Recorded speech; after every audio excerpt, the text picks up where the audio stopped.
To consider a bill on the floor, the Senate first must agree to bring it up, typically by agreeing to a unanimous consent request or by voting to adopt a motion to proceed to the bill, as discussed earlier. Only once the Senate has agreed to consider a bill may senators propose amendments to it.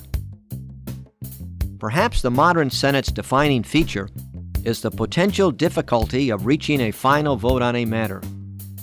Most questions that the Senate considers, from a motion to proceed to a bill to each amendment to the bill itself, are not subject to any debate limit.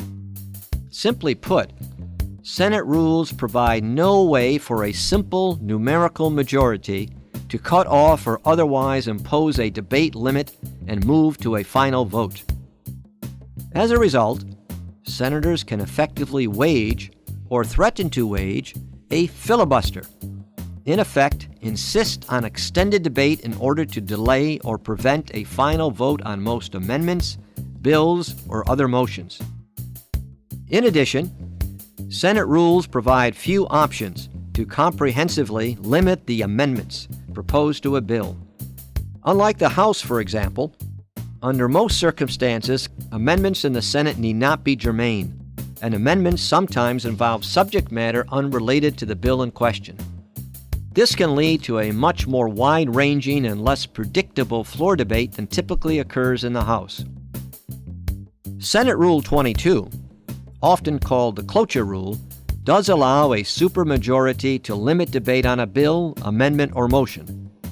In addition, in the case of a bill, cloture limits the amendments that can be offered.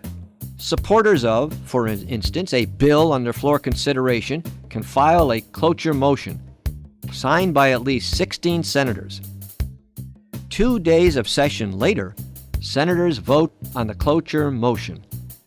If 3/5, usually 60 senators, agree, then further consideration of the bill is limited to 30 hours, during which only amendments from a pre-specified list of germane ones can be offered.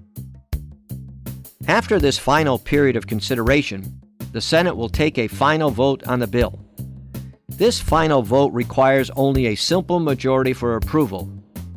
But because a cloture process is often required to end debate on a bill, then the bill first must garner the support of a 3/5 supermajority. All told, this process of reaching a final vote on a bill can require about a week of Senate floor time to complete. Overall, these rules and practices governing floor debate and amending in the Senate provide significant leverage to each individual senator. But rather than relying on the formal rules like cloture, frequently the Senate can more effectively act using unanimous consent agreements.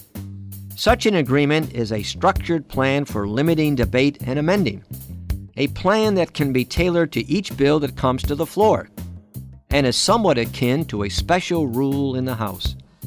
Through the use of these unanimous consent agreements, the details of which all senators have agreed upon, the Senate can more effectively process its business while protecting the procedural rights of each of its members. While many votes are conducted by voice, a recorded vote is required in some cases and is often requested by senators in others. Unlike the House, the Senate does not have an electronic voting system.